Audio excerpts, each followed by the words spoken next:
Good morning, everyone.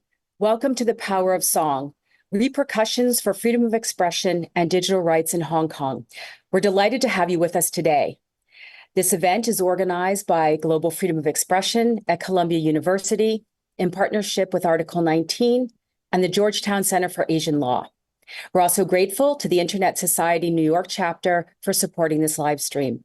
Today, we are joined by an esteemed panel of legal scholars and activists, all dedicated to discussing the growing restrictions on freedom of expression in Hong Kong.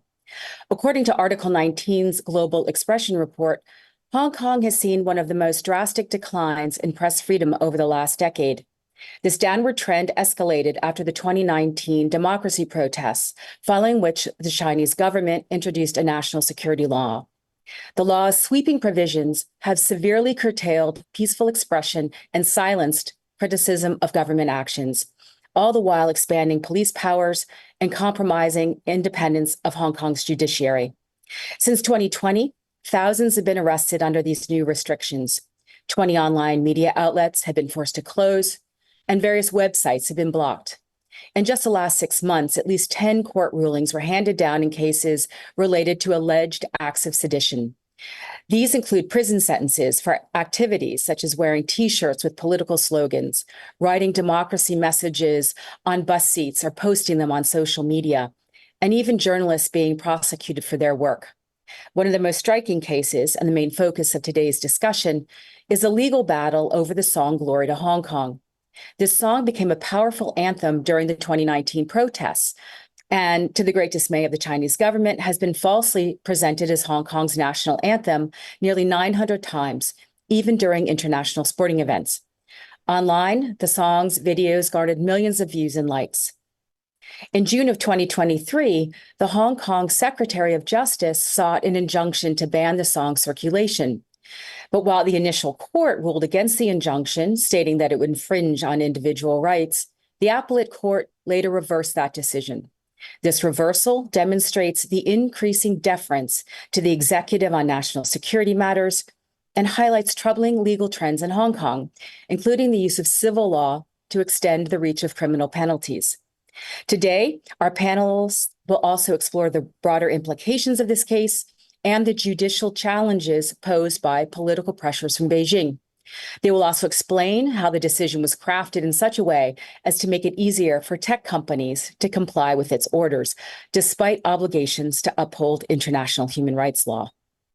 They'll also touch on emerging threats posed by Hong Kong's proposed Protection of Critical Infrastructure Bill. It's a cybercrime bill or law designed to impose further restrictions on online expression. So the webinar is going to run for 90 minutes, allowing ample time for questions. Please submit them in the chat and we'll ensure they reach our panelists. Now, it's my great pleasure to introduce our moderator, Doreen Weissenhaus. Doreen is a senior lecturer at Northwestern University's Pritzker School of Law, and she's the associate professor at the Medill School of Journalism, where she leads the Media Law and Policy Initiative. She also taught media law and ethics for 15 years at the University of Hong Kong and is the author of Hong Kong Media Law, a guide for journalists and media professionals. And she co-authored Media Law and Policy in the Internet Age. And with that, I hand things over to Doreen.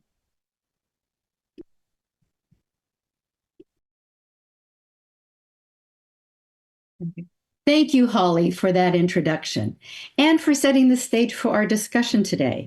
And thank you to Global Freedom of Expression Columbia and its partners, Article 19, and the Georgetown Center for Asian Law for organizing and hosting this very important and timely webinar. We are joined today, as Holly mentioned, by 3 distinguished experts and advocates, who I will introduce in a moment, but I would first like to lay out a bit more a brief roadmap for today's session. Each of our speakers will talk for about 10 to 12 minutes, laying out their observations and analysis of the current crisis of expression in Hong Kong and the implications there, as well as in the region and globally. We will have some back and forth of questions among us, but we will leave plenty of time for our audience around the world to ask your questions by submitting to the chat or presenting on YouTube and other streaming channels for us to ask our speakers. It's my honor to introduce our first speaker, Michael Castor, a human rights advocate and researcher specializing in China and Southeast Asia.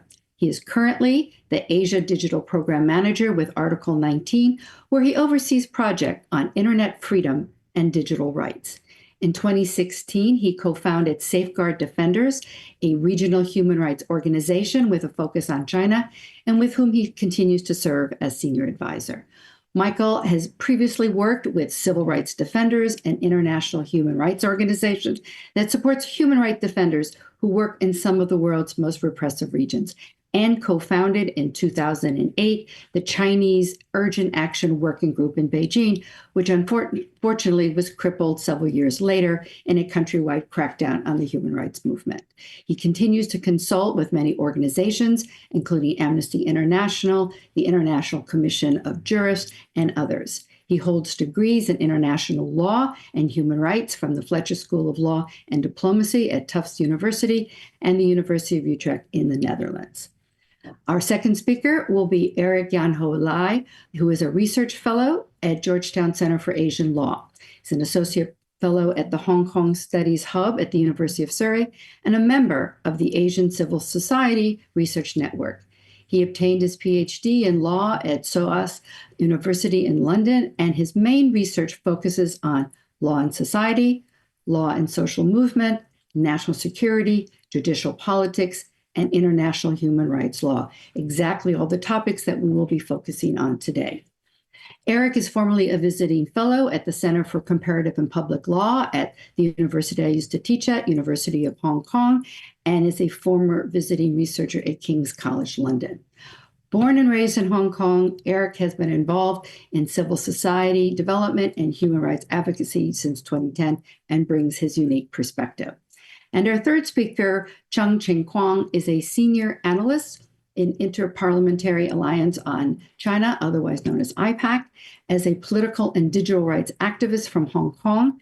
She is the founder and former spokesperson of Keyboard Frontline. It's an organization dedicated to monitoring online censorship and digital rights. She was a columnist for Apple Daily, a major pro-democracy newspaper with one of the largest readerships in Hong Kong before being shut down a few years ago. She first became involved in activism more than a decade ago after Hong Kong proposed a copyright amendment bill that would undermine freedom of speech on the internet. And clearly that began a series of new legislative initiatives that continue to this day. She has frequently criticized the Chinese government's use of surveillance technology and artificial intelligence to pursue authoritarian ends. Cheng-Ching is the Hong Kong campaign's coordinator at IPAC and is pursuing her PhD in law at the University of Hamburg, where she now lives in exile. So I'm going to pose my first question to Michael.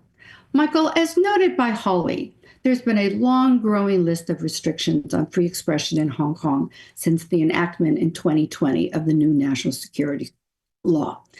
What is the significance of this particular case involving the protest song Glory to Hong Kong, and what are the broader implications, especially in the global context? And Michael, given your view from Article 19, which monitors free speech around the world, can you help us understand the bigger picture and what's at stake here? Sure. Thank you so much, Doreen. And also, it's a pleasure to be here with my fellow esteemed panelists.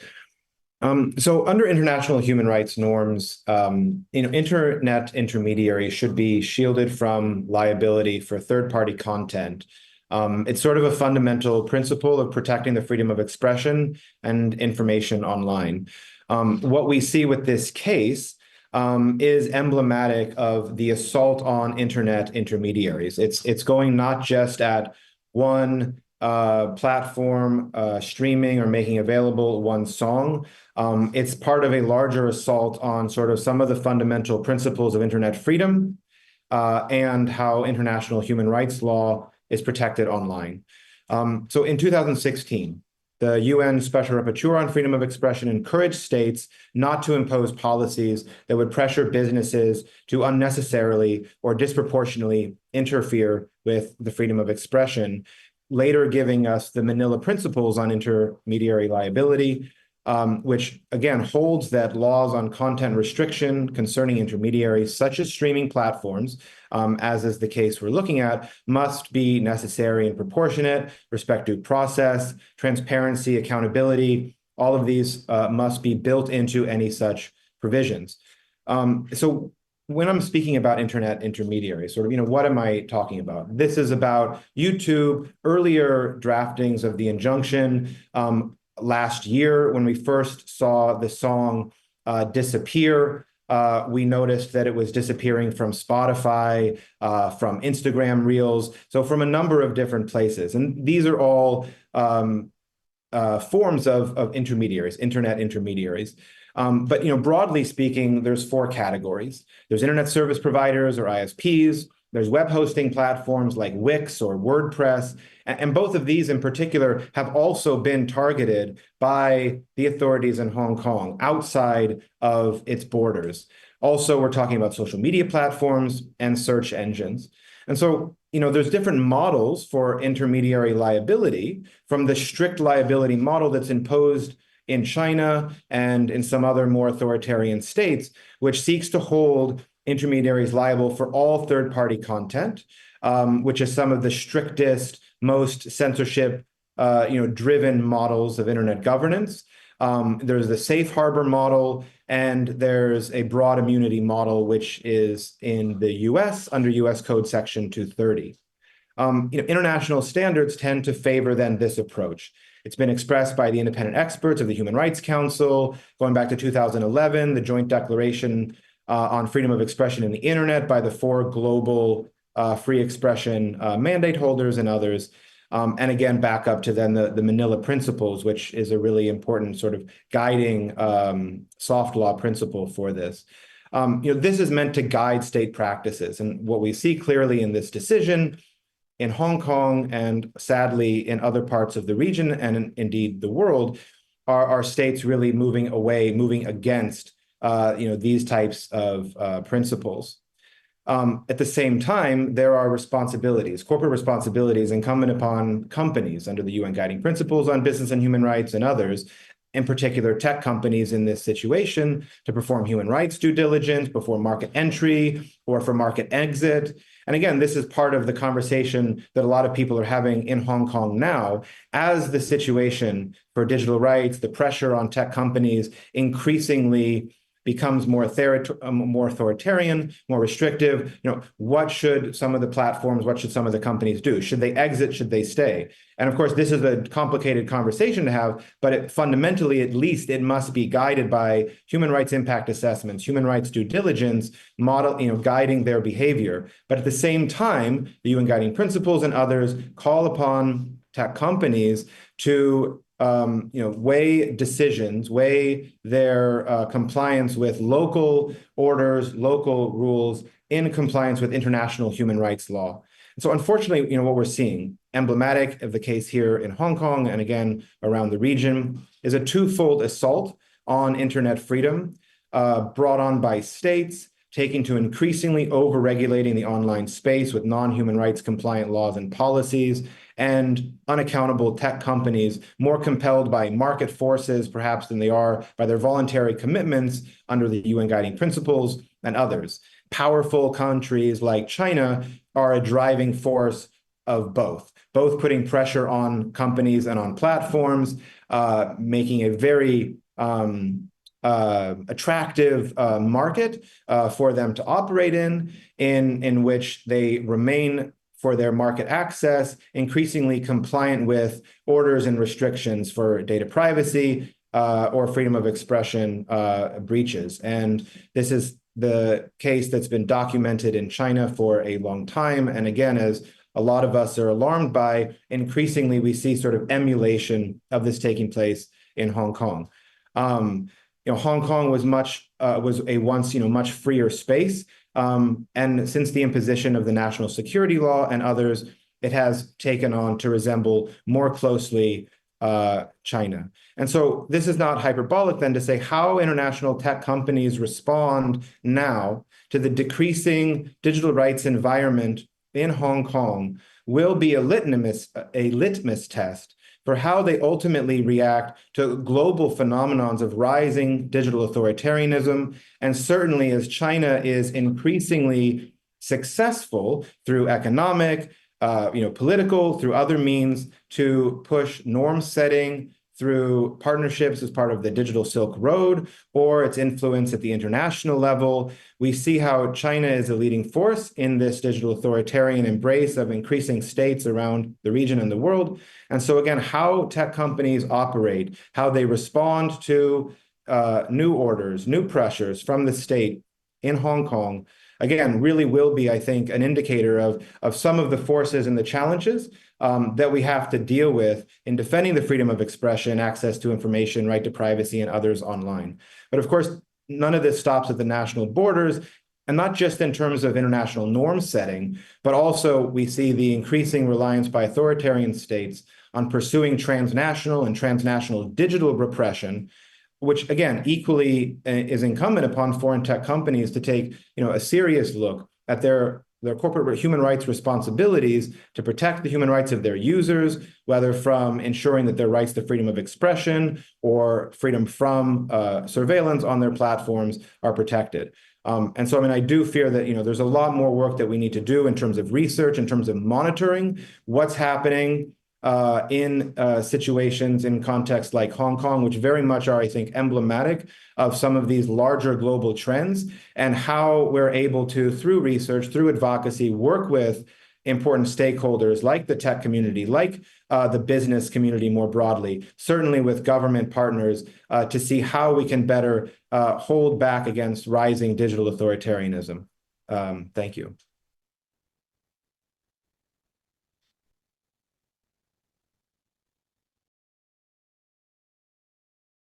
Sorry, I didn't. Sorry. So thank you so much, Michael, for that wonderful brief overview. You packed a lot of information in, but it was all very helpful. I would like to just follow up with 2 points with you, if you could help me elaborate. So obviously, at the dawn of the internet age, it was this idea that this was a global platform and certainly something that would be open to citizens around the world. And China quickly took on this idea of saying that no, that it has to do with national security, that this is a national sovereignty issue, and really pioneered this both on its own, but also in reaching out to other communities and other jurisdictions to follow this lead. And certainly we have seen this around the world. Is there a kind of backlash to this issue where there is now a kind of burgeoning interest on the part of, say, more liberal democracies to be able to fight back against this kind of thing? And then second, where do you see Hong Kong in the kind of wide range of issues that are happening around the world? For example, Elon Musk recently caved into a request by Brazil, for example, and what he was doing with X, formerly known as Twitter. If you can follow up on that, please. Sure. As you say, I may have packed a lot into my opening comments. You packed a lot into your responding questions, but let me see what I can do. I think this issue of digital sovereignty or cyber sovereignty, as it's sort of equally or interchangeably referred to, as this approach, this normative approach that China has been pioneering. Russia and sort of other authoritarian state actors have also been wont to push for this sort of normative change. Clearly, I think, hopefully it's clear that look at the actors behind this narrative, this norms change. These are all countries that are single party dictatorships or authoritarian or totalitarian states. So the discourse around digital sovereignty is anathema to the fundamental principles of international human rights law, which calls for universality, right? And to say that that states are allowed then to impose their own restrictions on the cyberspace, regardless of what international standards say, doesn't work by logical extension for the same reason why states are not free to torture just because of some national, cultural, historical difference. And so, the digital sovereignty arguments are popular with states that seek to find rhetorical escape for their human rights commitments, but they don't sort of stand the test, so to speak. I mean, I think furthermore, we talk about the abuse, the weaponization of national security regulations. The injunction, the initial sort of justifications conversation from the Hong Kong authorities around why this song was, tantamount to secession or sedition. I mean, again, it's spurious to say that a song, a piece of artistic expression, is somehow a threat to the territorial sovereignty, the physical integrity of a state, any more than, lighting a candle in the, privacy of your own home is somehow an act that is, one step short of storming the Capitol or conducting some other physical act of violence.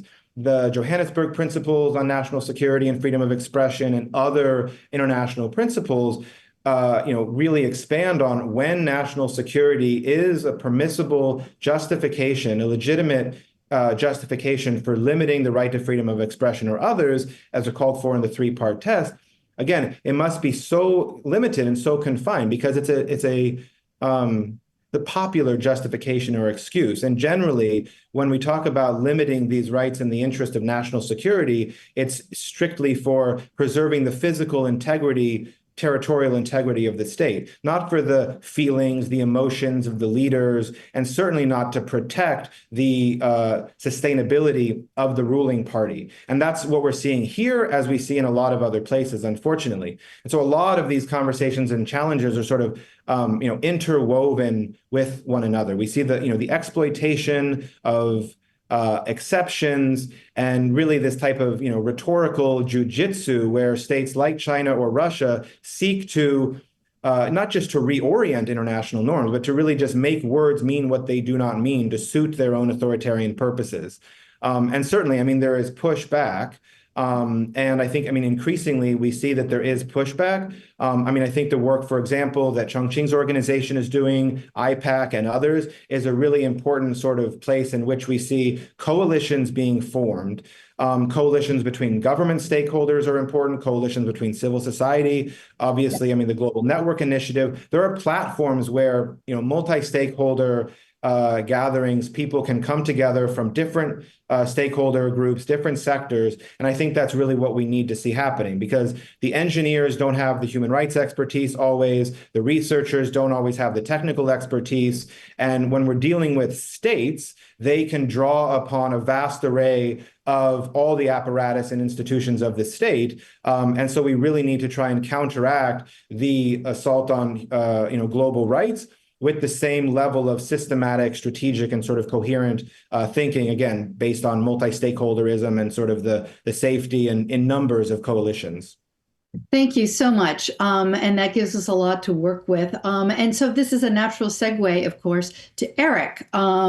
You have co-authored a paper coming out with Georgetown Asia Law Center documenting this injunction, providing an overview of the arc of this saga and what it means in Hong Kong and beyond. So I wonder if you could share some of your findings from you and your colleagues, particularly on how this injunction, what specifically happened in this case, benefits government and tech giants like Google, but at the expense of free speech in Hong Kong and beyond. Thank you, Doreen, and thank you again, Columbia Law School, for organizing this fascinating webinar for us to understand deeper of how the courts in Hong Kong, the judiciary in Hong Kong, which used to be seen as robust, as impartial and right adherence institutions, and now become part of the attributes of the crackdowns on free speech in Hong Kong. And as Doreen mentioned, my colleague and I, including my colleague Tom Kellogg at Center for Asian Law at Georgetown Law, as well as Lokman Choi, former professor at Chinese University and now a fellow with the Citizen Lab at University of Toronto. We are co-authoring a piece on documenting and analyzing the court rulings of the injunction case on Glory to Hong Kong. So may I share my slides right now here? Yes, I assume you can all see my slides. And as Doreen and Holly mentioned earlier, actually, for those who may not be very familiar with the saga of the injunction on Glory to Hong Kong, the song Glory to Hong Kong was a kind of a protest anthem. Famous and widely circulated and chanted by protesters in 2019 protests. And they were not simply chanting during protests, they chanted it in shopping malls, in schools, and in private housing estate. And at some occasions, like in a football match in 2019, football fans in support for the Hong Kong team also chanted Glory to Hong Kong as part of their solidarity and support for their local football team. And after 2020, when the Chinese authorities imposed the national security law, that song remained popular, not just inside Hong Kong's territory, but was also popular internationally, partly because, unfortunately, some people in some international sports events, this song was unfortunately being misinterpreted as a national anthem of China. And as you can see on this picture, in some international sports events, people mixed up the anthems, using Glory to Hong Kong as a national anthem of Hong Kong, rather than the Chinese national anthem, the People's Republic of China's national anthem. So we can say the popularity of the song have embarrassed both the Chinese and Hong Kong governments. But one key question is whether this embarrassment could constitute a national security threat. And in a common sense, of course, it wouldn't, because it's just purely a song, artistic expressions of people's demand for democracy and freedom. But now, the government of Hong Kong considered the circulation of this song was a threat to national security. And eventually, in 2023, they sought the local courts for an injunction order to try to ban the circulation of the song from the internet. And therefore, there were two injunction rulings. In the first place, the Court of First Instance at the High Court of Hong Kong, it made a ruling in July 2023 to reject the government's call for having an injunction against the circulation of Glory to Hong Kong.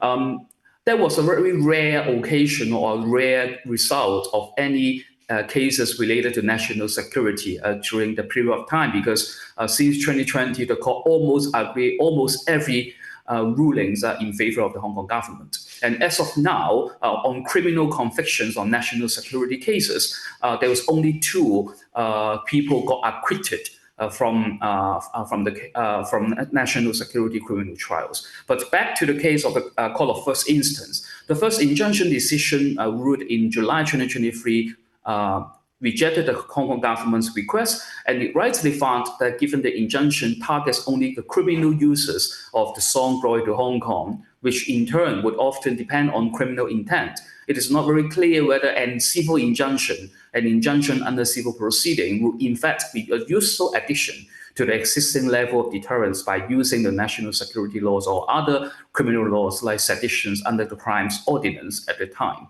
And the court also rightly addressed that there is a real risk of conflict between using the proposed civil injunction and existing criminal law, including the national security law, because there are lots of new due process elements under the national security law of 2020.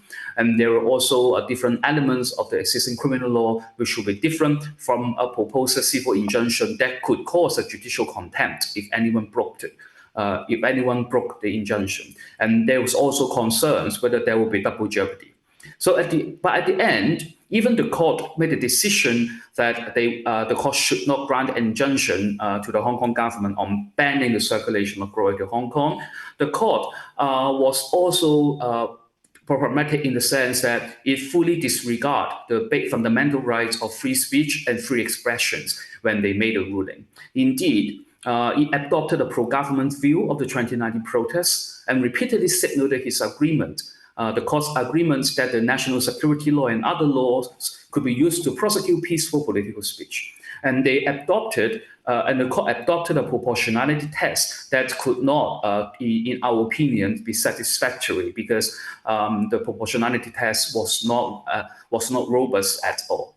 And in a ruling of the Court of First Instance, they adopted a conventional Heisen test which is a conventional proportionality test in Hong Kong's court, to try to argue whether the restrictions on free speech on the ground of safeguarding national security is a legitimate aim, on whether it is acceptable and it has societal benefit. However, in the first place, while the court accepted that there is a legitimate aim in this application for injunction, that is an effective prevention, suppression, and punishment of acts or activities endanger national security. But indeed, one of the problematic concerns of national security laws or national security regime enforcement in Hong Kong was that there is no clear and specific definition of national security. By 2023, when Hong Kong had a national security law imposed by China, the law itself has not clearly defined what does national security mean. And if we compare with international jurisprudence or constitutional jurisprudence, any restrictions on fundamental rights must meet three criteria or three principles: legality, necessity, and proportionality. And when we talk about legality, it's not simply about whether there are written law on the statute, but the law must be specifically defined, narrowly defined, and clear, and to be predictable. But the absence of the concept or definition of national security on Hong Kong's law book made the use of national security just a face value, or it is superficial and being overbroad to be arbitrarily enforced by the authorities. So the proportionality test in the court of first instance was not very satisfactory in a way that there's no review or no challenge on the notion of national security to the large extent. And that said, the court made a ruling to reject the government's request for an injunction, and the government of Hong Kong was not very satisfied. And 9 months after, they sought for appeal of this decision at the court of first instance. And 9 months after, in May 2024, which is 4 months ago, the Court of Appeal in Hong Kong made a second ruling on the injunction case and reversed the Court of First Instance decisions. And if I would like to sum up the key takeaways of the Court of Appeal rulings, is that the Court of Appeal ruling distorted some key comparative jurisprudence to approve and issue the injunction that in effect effectively banned the circulation of Glory to Hong Kong on digital space, online for people inside Hong Kong. But the Court of Appeal also repeatedly emphasized the court's duty to safeguard national security and the need for a seemingly heightened form of national security-focused deference. There is a very common notion of judicial deference or national security deference principles in common law courts, as well as other liberal jurisdictions. But this misuse or distorted use of judicial deference was very problematic when we see their reasonings in my next slide. And the Court of Appeal also adopted a very pro-government framing of the 2019 protests. It argued the 2019 protest was a sustained outbreak of massive violence, public lawlessness, disregarding the peaceful elements of the protest, including the chanting of the song itself was a peaceful action of citizens in different occasions during 2019. And of course, the Court of Final Appeal did not revisit and correct the human rights ruling of the Court of First Instance, that they instead reaffirmed the Court of First Instance application of the Heisen test. The proportionality test was appropriate. And when we argue the Hong Kong's Court of Appeal distortedly used the case law or distortedly used the comparative jurisprudence, I will be referring to the fact that if we look at the rulings of the Court of Appeal on the injunction, they cite a lot of UK case law to try to justify that even the United Kingdom's judiciary would agree on judicial deference, which means the judiciary should defer the decisions and judgments of national security matters to the executive government, rather than by the court itself, because the court would have no expertise or no skills or knowledge to determine national security matters. And if you can see on the left-hand side of my slide, the Court of Appeal ruling also cited some UK cases, including the Ryman case, and cited Lord Hopman's speech on his notion of judicial deference. However, if you look at that case in a more in-depth manner, you could find that the reason why Lord Hoffman, as well as other judges, agree with the principle of judicial deference on national security was that, as I highlighted on the right-hand side, such decisions with serious potential results for the community require a legitimacy which can be converted only by entrusting them to persons responsible to the community through a democratic process. If the people are to accept the consequences of such decision, which means deferring decisions to the executive government, they must be made by persons whom the people have elected and whom they can remove.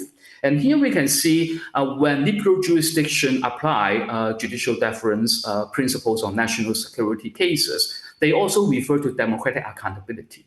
But in the context of Hong Kong, it's completely different. We are not, in Hong Kong, we don't have a liberal democratic institutions, and the electoral systems were reshuffled by Beijing in 2021 from a partial democracy to now a fully authoritarian from a liberal democratic perspective.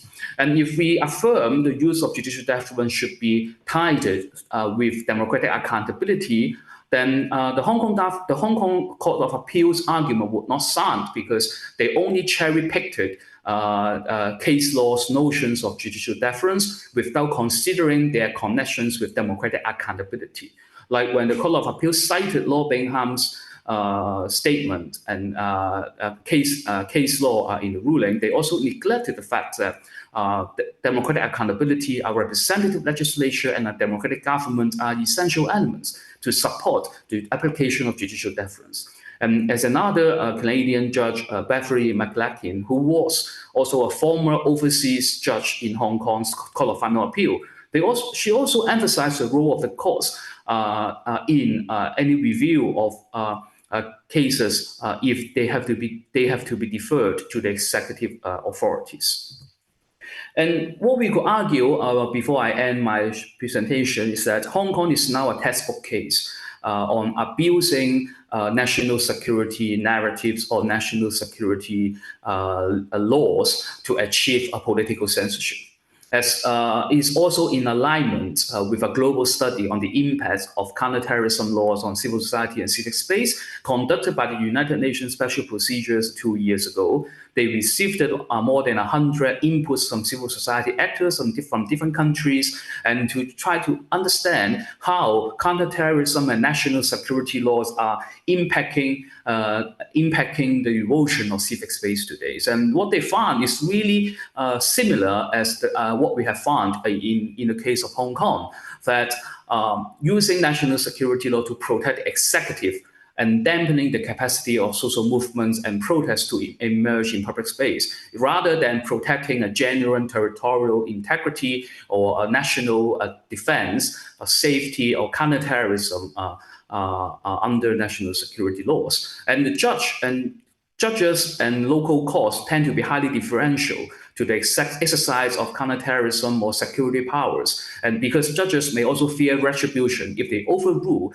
security prerogatives exercised by the states. And that was also happened in Hong Kong in the past few years, that when local judges try to bring in a positive national security case, say try to grant a bail to Jimmy Lai, or try to permit Jimmy Lai to use an overseas lawyer to defend his national security case, these rulings were either overturned by executive prerogatives. Say the Hong Kong government would seek Beijing's reinterpretation of national security law to override the court decision, or the court itself will try to behave by overturning such rulings. So we can see the national security ecosystem in Hong Kong has made a micro trend of overruling positive national security decision more frequent than before. And such rulings on the injunction case also create a greater legal uncertainties on Hong Kong's business environments, because now tech companies, they would be eager to follow the injunction and follow the court ruling to comply with political censorship. And this will also open a Pandora box, whether when government or the court will request further censorship, expand the scope of censorship, whether international businesses or tech companies would comply unreservedly. And it's also another problem that because of the chilling environment in Hong Kong, local people were not eager to file a final appeal against the injunction at all, especially when the court used some technical reasons to reject an activist's request for being a party in the hearing process. That is the activist Chow Han Tong, who is also a human rights lawyer. And as I have shared the global trend of abusing judicial deference, national security, and counterterrorism laws, we can see the Hong Kong government is also following this trend. And this global trend also made a big dilemma for everyone, especially for those who are working in or who are living in liberal democracies, when authoritarian regimes would distort the use of case law from liberal jurisdictions to justify their application of national security imperatives and to justify the political censorship at all. So I guess this is not simply development in Hong Kong, but it's also part of the global trend. And as I said, Hong Kong is now a textbook case. And I sincerely hope that in our following discussions, we will also discuss what would be the opportunities for further intervention or try to correct or improve the existing phenomenon in Hong Kong and worldwide. Thank you. Thank you so much, Eric, for such a detailed and amazing explanation and analysis of the current situation. We look forward to seeing the paper published. I do want to, it's a wonderful segue to Chongqing, but I do want to make one commentary on what you said, in which you pointed out, particularly your conclusion is one, there's no clear definition of national security in Hong Kong's law, but as Michael pointed out, it is endemic across the world, right? That many countries don't do it. So in this case, it sounds like Hong Kong is even going to extremes where the words of a protest songs, where recently someone was arrested for a slogan on their T-shirt, holding up a phone, with a candle on it for the June 4th vigil and so on, would definitely be a part of that. Eric, I did have one question for you. In light of the fact that Hong Kong has this was famously created in 1997 during the handover of this one country, two party system, where Hong Kong had its own form of legal system, the common law, which followed UK and other common law countries. And of course, protect the fundamental rights and freedom. Are you suggesting that we're past the point of no return, that Hong Kong, in effect, does not have this one country, two system form of legal protections? Thank you, Doreen. I would say, in the past few decades, Beijing and people in Hong Kong have two different interpretations of one country, two systems. From Beijing's point of view, as long as Hong Kong remains as an economic city, as long as Hong Kong can use the common law system to help mainland's economy and to stabilize the society, they are happy with this version of one country, two systems. But for most of the people in Hong Kong, one country, two system refers to the enjoyment of basic rights and freedoms, including political rights, say universal suffrage, and free expressions, free associations, free peaceful assembly, safeguarded by the rule of law. And these conflicts of understanding or interpreting one country, two systems is now more or less a issue of a power equilibrium. If Beijing and Hong Kong do not try to limit its power to extend their arms of political control through the national security laws, the local courts would become very difficult to resist such trend, because the courts itself they are not political advocates at all. They are more as a guardians of rights. And if Beijing's and Hong Kong's government's arms become too extensively influencing the society, on the legal system, the court, I would say that sympathetically, the court is difficult to resist such trend. Okay, thank you so much, Eric, for responding to that. So again, all of this leads up to some very important conversation we have from Chongqing. So when I first came to Hong Kong fairly soon after the handover in 97, one of the things I was really impressed by is that its internet infrastructure was considered one of the freest in Asia. It was just kind of stunning. And of course, when I wrote my book, Hong Kong Media Law, that was a key aspect of that book. Now, of course, there's been a tightening of and threats against this digital space. Can you talk to us more about this ruling, but what it means in terms of the context of technical neutrality and the future challenges for digital rights in Hong Kong and the flow of information, and what impact this has in putting Hong Kongers and online service providers at risk? Thank you. Hi, thank you very much for having me. It's an honor to be with my colleague Doreen and Eric on the same panel talking about like digital rights and the injunction in general. So I'm Chongqing from IPAC. So like I'll skip the introduction because I think Eric gives a very, very comprehensive overview of what is the whole context of the injunction. So very, very briefly, I think a lot of you are very familiar with what is like tech neutrality and network neutrality. The idea is that law and regulations should not favor or penalize one technology over another, and assumes that technology is designed to be neutral and that individuals and organizations should be able to choose the technology that meets best their needs. And network neutrality or net neutrality is the principle that internet service providers must treat all internet communications equally, offering users and online content providers consistent transfer rates and a lot of different like things when it comes to access to those information online. So in the context of Hong Kong, from what you have heard from Eric, we already know that the Court of Appeal in Hong Kong has issued an injunction banning the protest song Glory to Hong Kong. And after a back and forth at the Court of First Instance and the Court of Appeal, the government finally succeeded in banning the song, and a lot of the online platforms are being forced to take down those contents.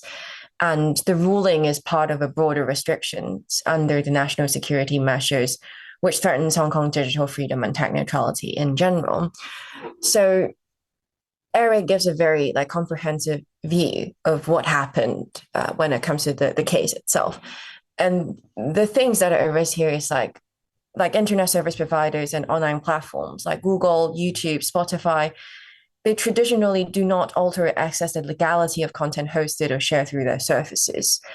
They do content moderation for sure. There are certain things that shouldn't be allowed online, like hate speech, like child pornography, all of those things. They do content moderation, but those things are more like in a different category other than political speech that Hong Kongers use to express themselves. And under this context, tech neutrality here and net neutrality here should be understood as to protect platforms from being held liable for user-generated content, as Michael has mentioned in the Manila principle that online service providers should be given an exemption when it comes to liability of what is being posted. And if we look at the judgment itself, it says that the responsibility for assessing national security risks rests with the executive branch, which is the government in Hong Kong case. But if you look closely in the Manila principle, it says very clearly, it is only up to a judicial body, the court, to decide whether or not something should be allowed online. It is never and should never be the decision of an executive branch, especially when this executive branch is not in any way democratic. Like we don't get to elect our own chief executive and so on. And the judgment also stated that the court should follow absolutely what the government has decided to be illegal. So the injunction in this case pressures tech platforms to remove the song from search results and content libraries. And the DOJ has stated that because the song is of criminal intent and therefore they should be removed. But the song is made illegal, not because the court has said this song carries seditious intent by existing. It's being signed by the chief executive, John Lee, in Hong Kong, and says, I'm going to sign an order from the executive branch that states that this song is it's illegal and carries seditious intent, and it's glorifying violence and so on. So there is a clear violation of the Manila Principle of what we would normally understand as attack neutrality and net neutrality. And another issue is that if you consider the judgment that's being then put out, the court considered that a more effective way of interpretation of whether or not this should be allowed is that it would be required for internet service providers to take it down so that it will stop circulation. So it's in contradiction, as Eric said, to the first judgment, which is an injunction is not necessarily the best way to stop circulation. So first of all, we already have a problem when it comes to who decides the content is illegal.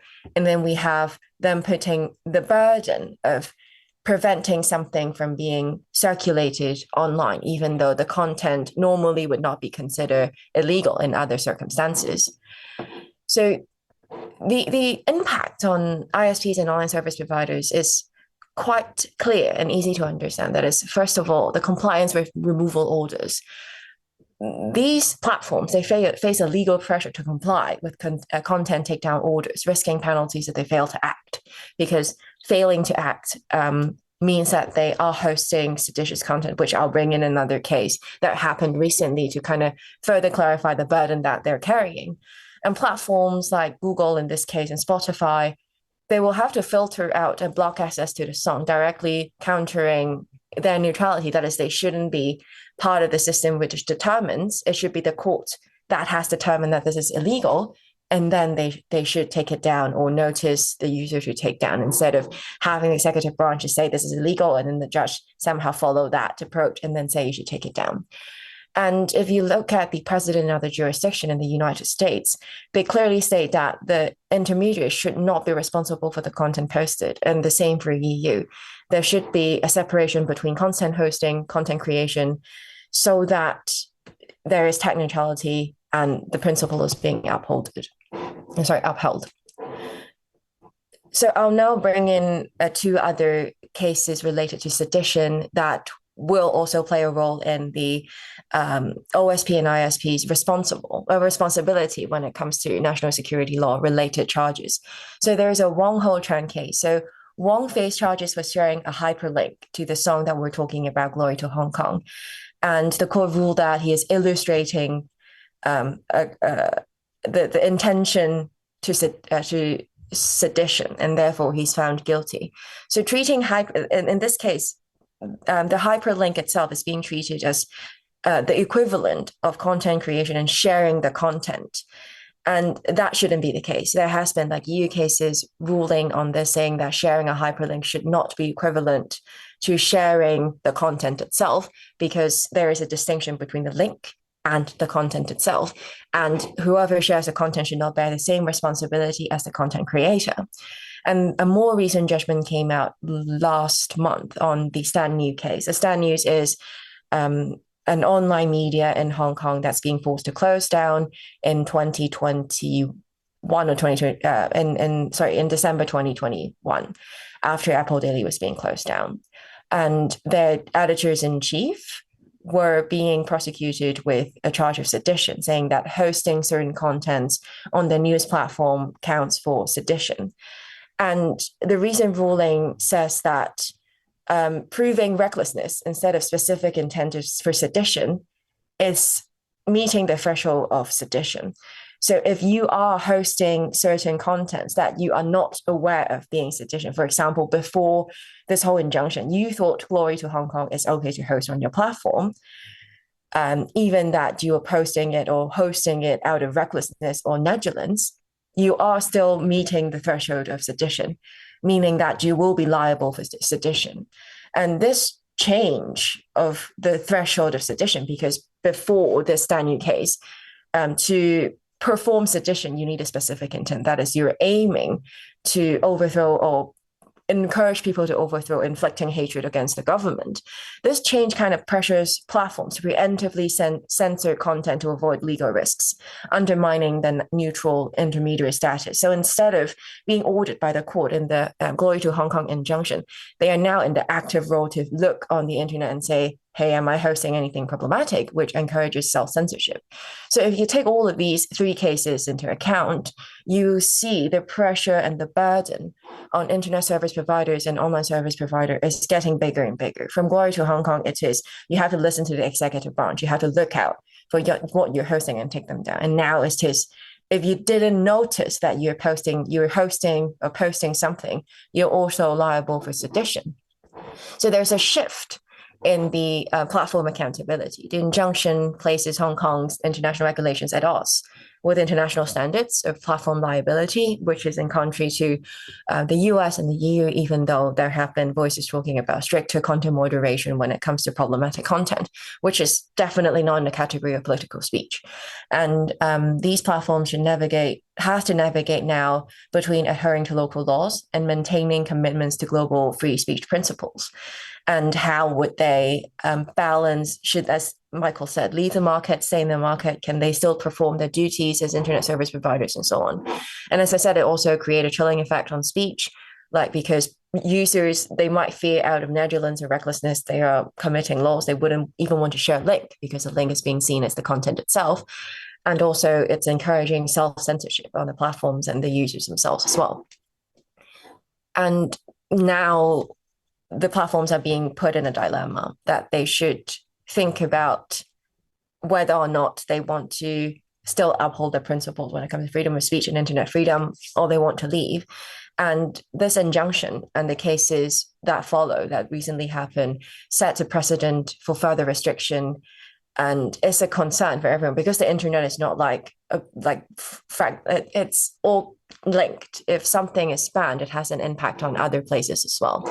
And the future of Hong Kong's digital rights, I wanted to be optimistic when I kind of preparing for the panel, but I just couldn't. It's very grim, to be honest. So I can only see there are more and more examples of governments trying to silence people, take down contents as long as they feel uncomfortable or they think certain things are inappropriate. And there is not much the users can do under the circumstances in Hong Kong. But there might be space for parliamentarians across the world, tech industry, especially the big platforms, that they might have to think about how they want to navigate these complex legal dynamics, because their decisions have a direct impact on the ordinary users that relies on the Hong Kong internet, whether or not they would uphold unreasonable requests from the government, data user requests. Are they answering to those things? Are they going to ban access to certain information or technology and so on? So a very grim end, but this is all I have for now. And I look forward to talking to everyone about how do we not be destined to this grim future. Thank you. Thank you so much, Chung Cheng, for that very sobering conclusion. But I almost hesitate to bring it up, but of course I have to. This is obviously not the end of the threats. It's not at a status quo with the introduction of this proposed protection of critical infrastructure bill. What will that do should that be implemented? It's a cybersecurity law designed for further restrictions. What does that entail? I'd say the proposed cyber security infrastructure bill will definitely have an even worse impact on the responsibility that online service providers and internet service providers will have to take on. Because first of all, it has a very vague definition of what is included in the scope of the bill, what kind of online service providers or internet service provider lies under the critical infrastructure definition. And when the government is being asked, what does it actually mean? They come back and say, we're not going to tell you, because if we tell you, we exposes them to a malicious attack, which is not very helpful. So if I am a small size online platform providing, for example, education service, that sounds quite critical, but probably not as critical as the banking industry. So where do I position myself? And at the same time, that law gives huge power to the government. They can require all information including trade secrets when it comes to your secret recipe to a successful algorithm, for example. You are obliged to share those things with them. And they can also install software as they see fit into your system to ensure that you're secure and safe. And these things clearly oversteps the normal, proportionate and necessary framework when it comes to thinking about what are the countermeasures to security. And that would put them in a more difficult situation. Like if I stay in the Hong Kong market, I'm obliged to do that. But I don't want to lose the Hong Kong market because at some point it's profitable. And at the other end, the Hong Kong people, they kind of need access to technology. If you take that out of them, if Google leaves Hong Kong, for example, then we're left with Baidu. And that might not be the perfect platform for us to use. And it will have a very damaging effect on Hong Kong as the financial hub, because you need the information to make decisions. And so it puts everybody other than the government in a very difficult situation that we will have to decide for ourselves what we want to do. And to what extent are we willing to comply? And I see I was a bit encouraged when I see a lot of tech companies voice out their concerns, but the government just didn't take them into account when they in the session, they're shrug, heard you, noted with thanks, so we're not going to do anything. So it's even more grim than I just put it in my presentation. But I do think the tech companies do play an important role, and they still haven't put in the effort to try to defend the values that they claim to support. Okay, I do have a follow-up for that, but I'd like to get to a viewer's question. Adam Bubanik from, from George Washington University. He's at the Sigur Center for Asian Studies. So his question is for any or all of panelists. What precedent does the Hong Kong case and the Glory to Hong Kong case set for digital rights globally, especially in authoritarian or semi-authoritarian states? In other words, does it give fodder for what they might do, which they haven't done? Chongqing, you had mentioned some of the novelty, and Eric as well, about how this kind of changed the liability, how kind of pushed the ball forward on this. So perhaps we can answer some of this. Eric has a question, but I also would like to ask Chongqing as well. I'm sorry, Eric has an answer to this.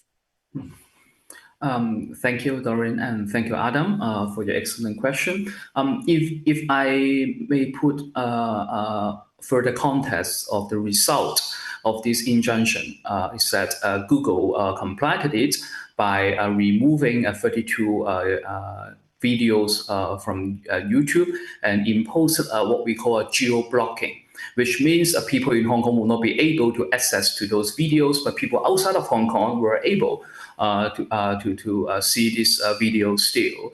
And this has two implications. Indeed, from Google's point of view, if I would try to put on their head, they may feel it's an easy compliance because in the first place, it's not a global block. It's a blockade to the access to those videos within the territory of Hong Kong. That was also part of the injunction. And secondly, Google does not have an extensive liability when they only have to comply with the injunction by blocking 32 or 30 plus videos, rather than they have to do active censorship on any future videos or future materials online under their platforms. But this is exactly one of the lessons that we could learn, is that now semi-authoritarian regimes and authoritarian regimes can build these virtual firewalls against the local citizens by co-opting with international companies. Before, we can see, like in mainland China, they already have their own apparatus and their own enterprises to control internet access.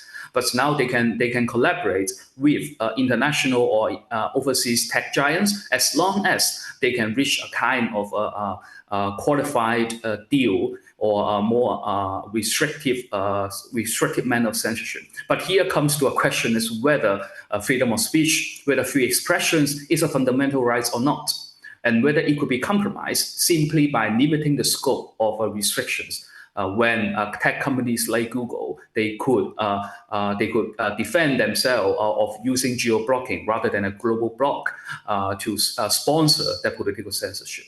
And we can see now somehow tech companies, we cannot simply say they are we cannot simply say they are part of the victims, because they have a choice whether to comply or not. They have a choice whether to invest, and they have a choice whether to continue to sponsor this environment. Google is a textbook case as well, because on one hand, they have decided not to engage in the market in mainland China. But on the other hand, we can see in the case of Glory to Hong Kong, they were willing to comply with the court injunction order on political censorship. And this is how we shall be vigilant in the coming future.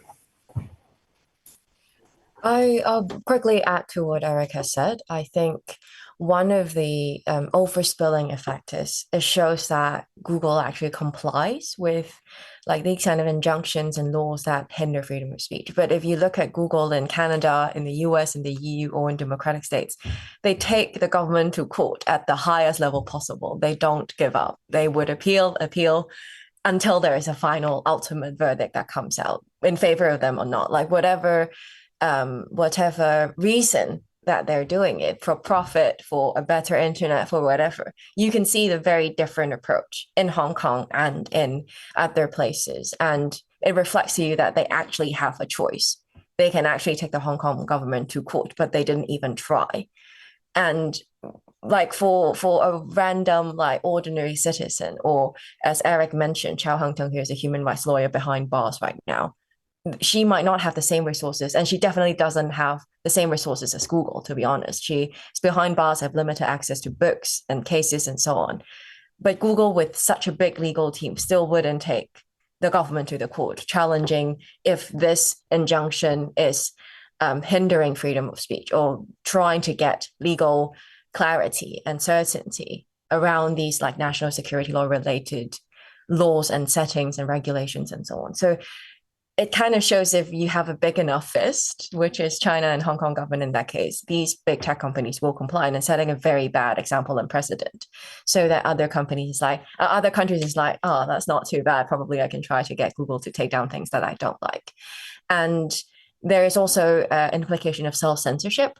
So the Glory to Hong Kong, if you find on YouTube, you can still find it if you're outside of Hong Kong, because it's being geolocation likely blocked, as Eric has said. But if you go on to Spotify, there's nowhere to be found. Not because Spotify took it down. Of course, Spotify will have to take it down in Hong Kong, but because the publishing company of the song, out of fear of the Hong Kong government and all the legal implication that comes with, had decided not to distribute that song to any platform. So you cannot find it on any streaming platforms. And this is kind of encouraging that like content distributor role to kind of shy away from its responsibility to not make any judgment, at least when it comes to these things, to not like make that moral judgment of whether or not it is a good thing to post, instead of just being an intermediary platform and host and distribute content.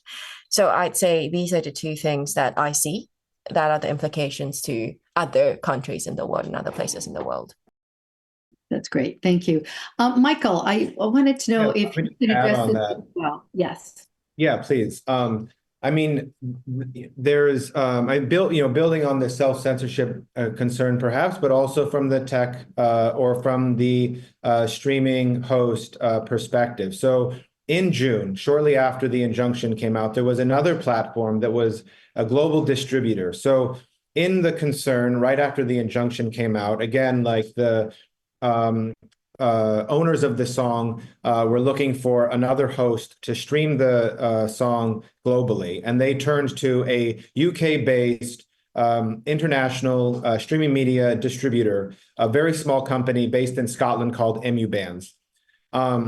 And they were hosting the content for a short period of time, and then it went offline again.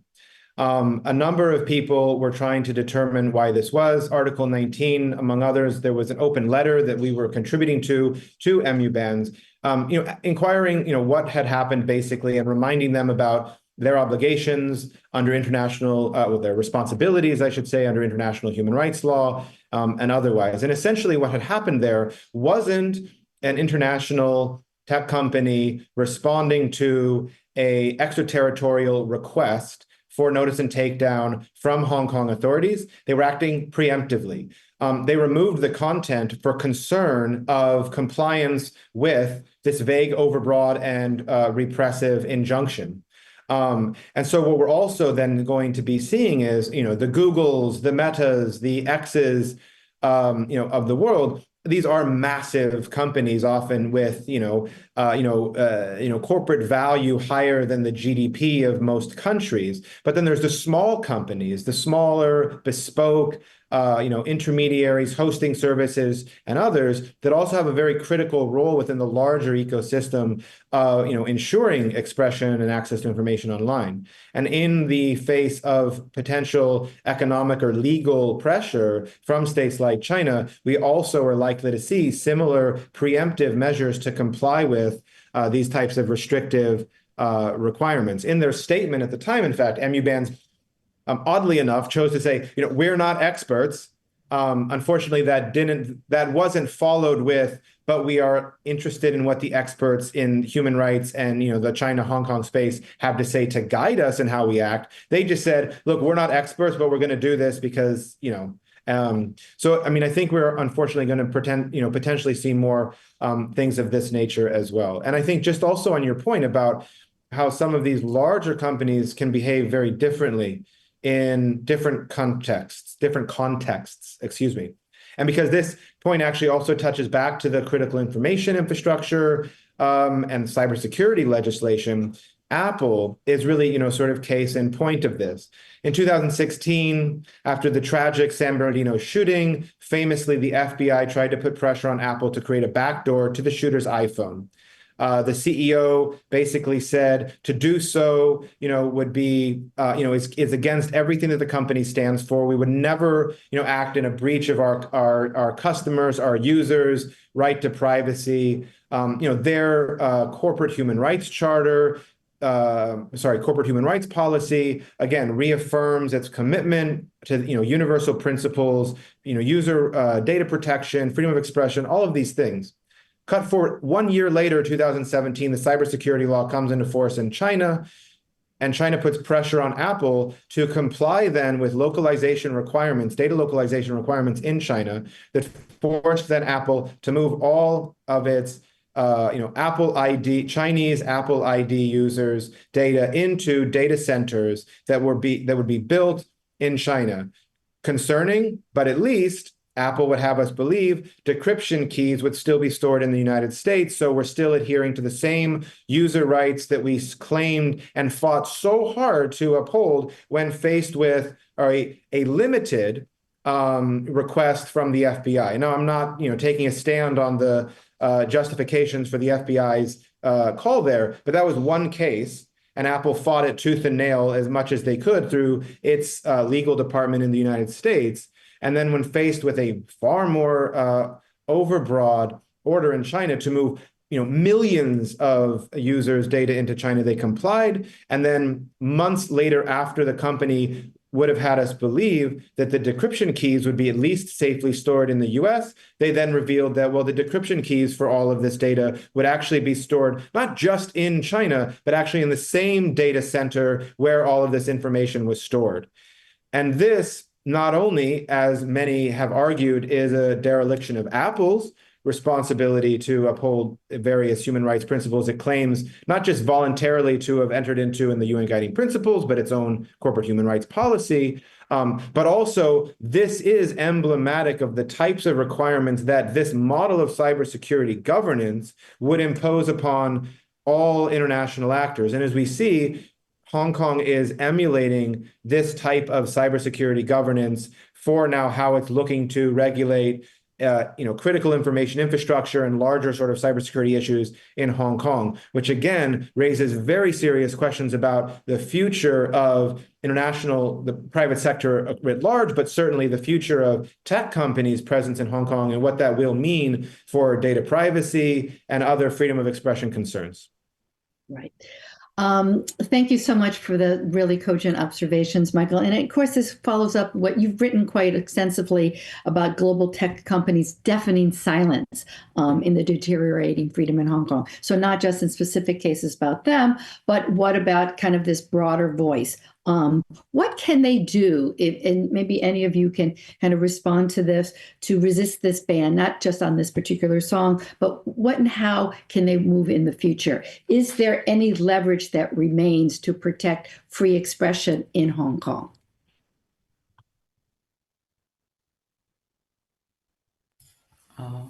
Yeah, maybe I can first give a few quick response, and then also looking forward to Michael and Chongqing's comments.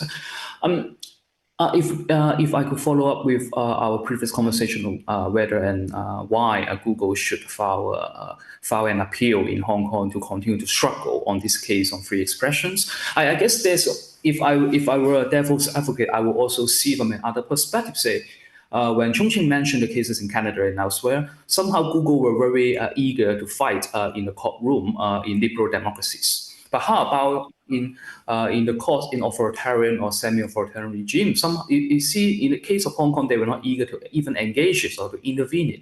They did not try to be a party in the first place, and they did not want to file a final appeal to the Hong Kong Supreme Court. They call a final appeal at all. So perhaps that also reflect whether they still have faith in Hong Kong's rule of law and judicial independence. When we see the courts in Hong Kong have unreserved deference or affirmation of the executive power on national security matters. So what would be the result for a call of final appeal on this case, or what would be the cost, or is this cost effective, or is it worthy to invest in such a legal battle when we see the courts could not have any way to defend basic rights in face of national security imperatives? So this would be it seems I was present a very pessimistic picture, but I guess it will also need to understand the fact that somehow the Hong Kong government and the Chinese government is facing economic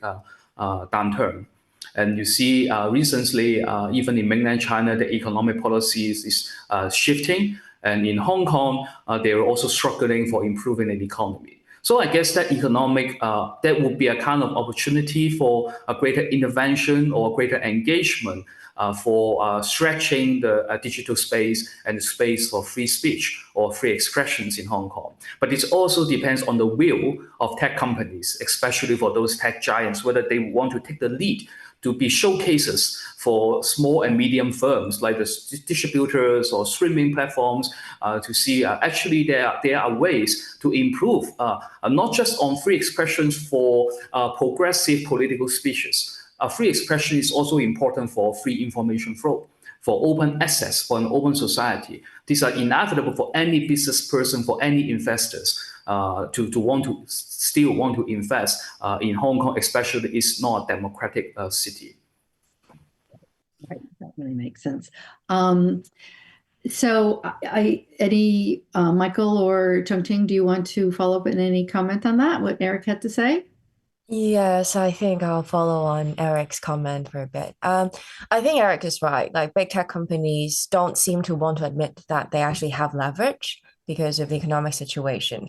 And some of the discussion I heard is, they still kind of want to re-enter or try to enter the Chinese market, or China being such a big country, they don't kind of want to lose the potential of entering that market. But I think it has been quite clear that you kind of have to be siding with the government to be able to develop your business in China. And that is basically against the whole foundation of the internet, that is to connect everybody to have like free flow of information in a very like amazing and very organic way. And that is not going to happen in China. And they will have to kind of face a choice in this. And Hong Kong is a really good test case. Like, what kind of values would you like to forgo? Are you willing to like aid authoritarian repression, or are you going to at least try, knowing that it might not be cost effective? But this is a question outside of your business model. It's more like, what does this company believes in? And I think another thing is, I would hope that all the lawmakers in different parts of the world will kind of understand the overspill effect of their own laws when it comes to making laws around tech and tools that we have access to. So there has been a lot of discussion about banning encryption in the US, in the EU, in the UK, everywhere. And it always worries me is that it seems to them that they ignore the fact that this has an overspill effect and it will affect minorities like dissidents that have to be in touch with their family back home, or people who actually need encryption to stay safe. It's of course a good intent to want to like safeguard children, to counter terrorism. Those are like you can't dispute that those are bad intentions, but the way of doing these things always have consequences, and a lot of the times lawmakers don't take what it has on, for example, Chinese dissidents, Hong Kong dissidents into account on what it will do to them. And so I want to like really emphasize like tech neutrality is really an important concept when it comes to thinking about laws. And I see it like slight direction of travel into like, let's ignore that because we need to achieve certain goals. And that's worrying. And I think if that is being taken into account, we might have like better solutions to different problems, and it will help for access of information and technology in Hong Kong as well. That's great. Michael, did you have anything else to add on that? No. Okay.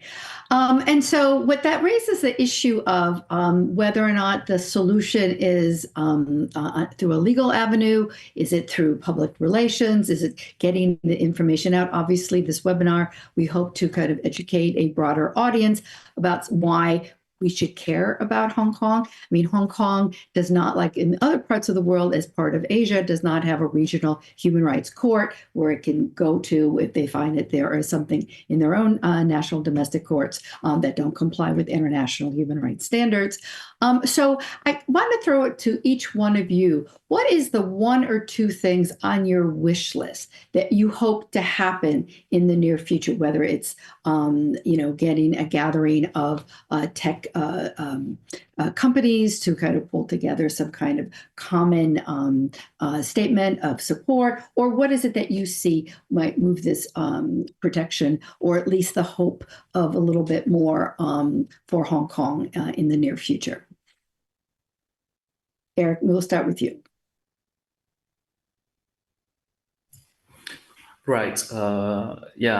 Wishes could be very idealistic, but I hope it could be concrete. Christmas is coming. It's not about like wishes on the Christmas tree, and I would say it's very important. I would sincerely hope all tech companies to rethink of their strategies in Hong Kong. Engagement doesn't mean appeasement. Engagement doesn't mean being passive or being retreat from critical issues. Free expressions is not just about free expressions for activists. Actually, free expression is a commitment or a value for all tech companies when they want to have a vibrant digital space and internet for information circulation and to advance our community. So I guess it's important for them to rethink strategies. And secondly, I would wish Hong Kong's court, after these issues, after these sagas of injunctions, as well as the passage of a local national security law early this March that we conventionally called Article 23, Safeguarding National Security Ordinance. It is right that now Hong Kong has more national security architecture that will further restrict the behaviors of the court in defending human rights or in safeguarding basic rights and freedoms. But I guess the case of injunction also demonstrates the court should have alternative ways of sustaining their common law tradition, not try to be cherry picking on case law from other liberal jurisdiction, but try to be more assertive and positive in making use of human rights cases or human rights jurisprudence to strike a balance between so-called safeguarding national security and defending the fundamental rights of free speech and free expression for the local people. I guess this is a kind of a culture everyone needs to cultivate. It's not just the responsibilities of the court, it's also the responsibilities of the government, of NGOs, of non-state actors like companies and everyone. We need to build this culture together, even though all of us here are not living in Hong Kong, but we are still concerning Hong Kong at best. Yes, Michael or Chung Ching? So I am going to make a wish. I hope that every stakeholders in this picture will not see Hong Kong as a place that business is as usual, because it is not. Like, countries have to acknowledge that it is no longer to operate for your businesses in Hong Kong to operate normally. They have to derive business risk advice. They have to give a bit pressure to the big companies and say, hey, probably aiding human rights crackdown is not okay. And I hope that big tech companies, as Eric said, have strategies, think about where they want to position themselves. If they want to aid crackdowns, then they probably shouldn't say, we do no evil.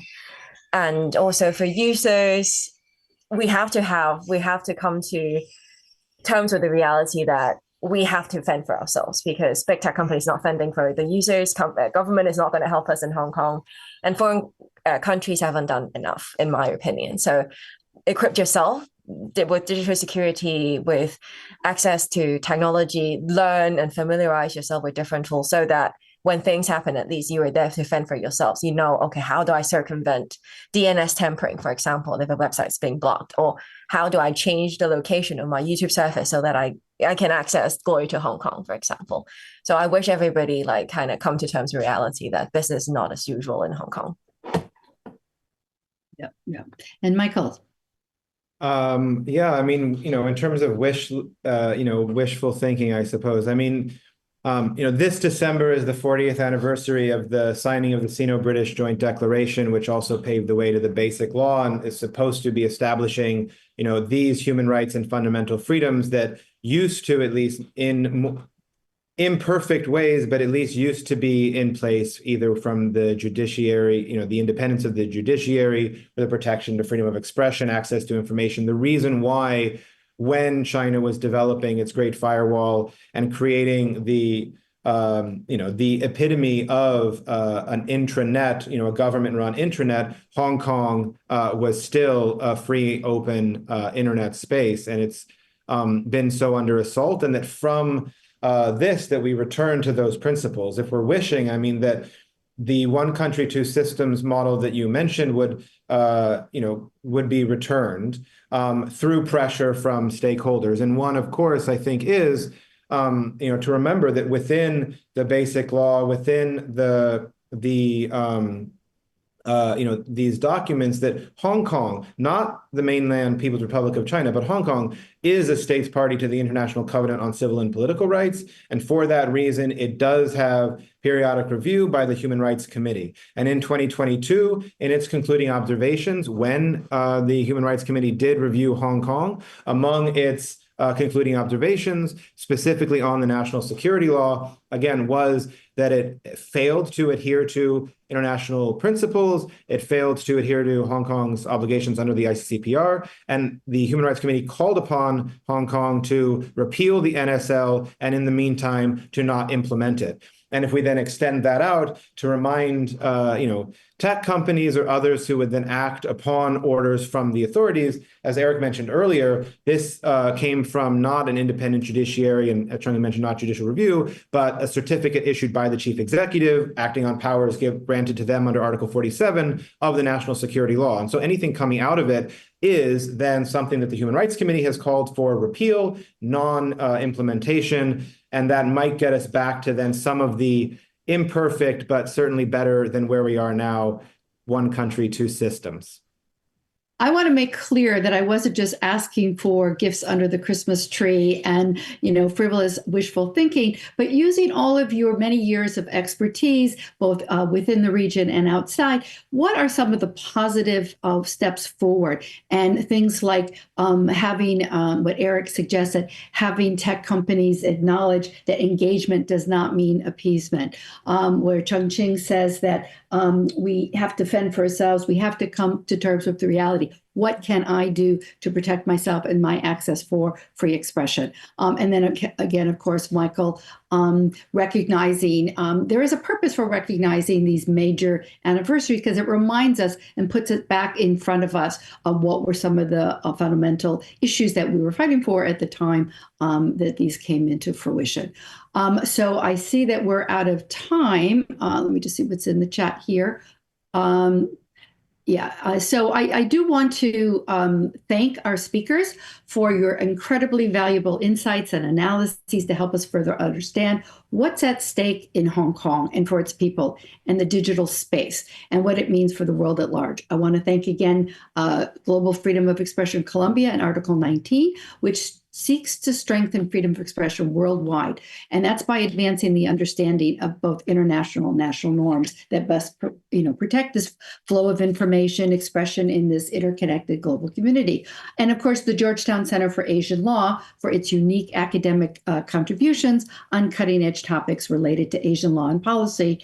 And most important, we want to thank you, our viewers, who joined us this morning at various times during your day, some of you in the middle of the night. And we hope we can all continue to engage on these critical issues facing Hong Kong and beyond. And I pass the baton back to Holly. Thank you, Doreen, for that expert moderation. It was an incredible discussion, I think, and wildly informative, fascinating, but also somewhat depressing. It is a critical global issue, and I really hope that this will galvanize some sort of momentum to take more forceful action on these issues. So thank you, everybody, and thank you to the audience. I do want to let everybody who's watching know that we have a lot of resources posted on the Global Freedom of Expression website. All of our speakers sent us really great articles and papers and background material, so please go there and find more information. And as soon as Eric's paper's out, we will definitely announce that in our newsletter. So keep an eye out for that. And we are also hosting next week, for anybody who's interested, a panel on humor in the law. So you can register online for that. So again, thank you everybody for this discussion, and we look forward to seeing you soon. Bye-bye.